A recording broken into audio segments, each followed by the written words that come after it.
오늘은 2023년 9월 7일 목요일입니다. 오늘 말씀 제목은 배반은 죄입니다.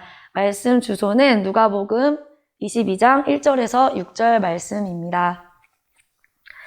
여러분은 배반하는 사람을 좋아하십니까? 싫어하십니까?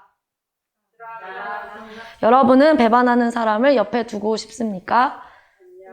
네, 배반하는 사람을 좋아하는 사람은 없을 것입니다. 배반하는 사람은 그 사람에게 아픔을 주고 불쾌한 끝을 맺기 때문입니다. 배반의 표준 국어 사전의 의미는 믿음과 의리를 저버리고 돌아섬입니다.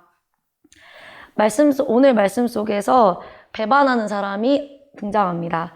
유다는 예수님을 배반했습니다. 그 말씀 속에서 유다의 마음 속에 사탄이 들어갔다고 합니다. 그리고 예수님을 팔았다고 합니다. 그러면 유다는 죄가 없는 것입니까? 아닙니다.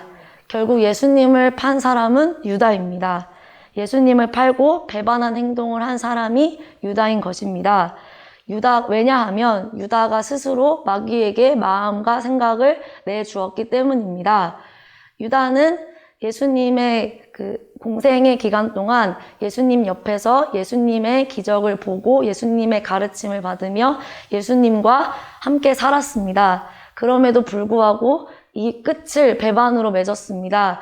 그 이유는 예수님과 함께 했던 그 시간의 이유와 목적이 옳지 않았기 때문입니다.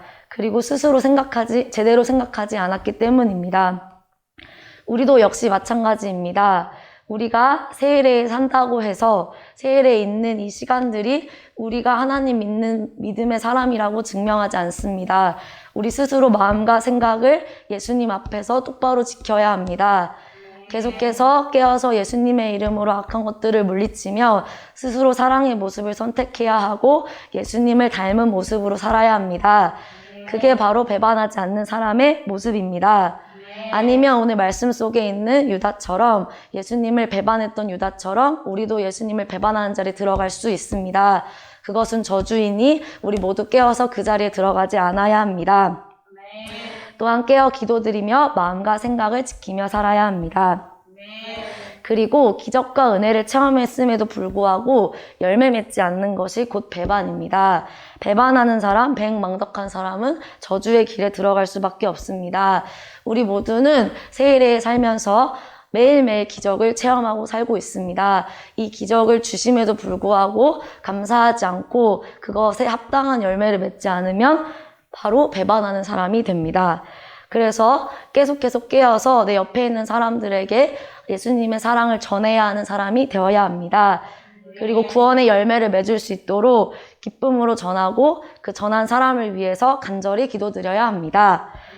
이렇게 우리에게 주신 기적과 은혜에 합당하게 보답하는 사람이 되어서 배반하는 사람이 되지 않아야 합니다. 마귀가 틈타지 못하는 사람, 구원의 열매를 맺기 위해 깨어 기도드리며 행동하는 사람, 배반의 말과 아예 상관이 없는 사람, 우리 모두 되시기를 예수님의 이름으로 축원합니다.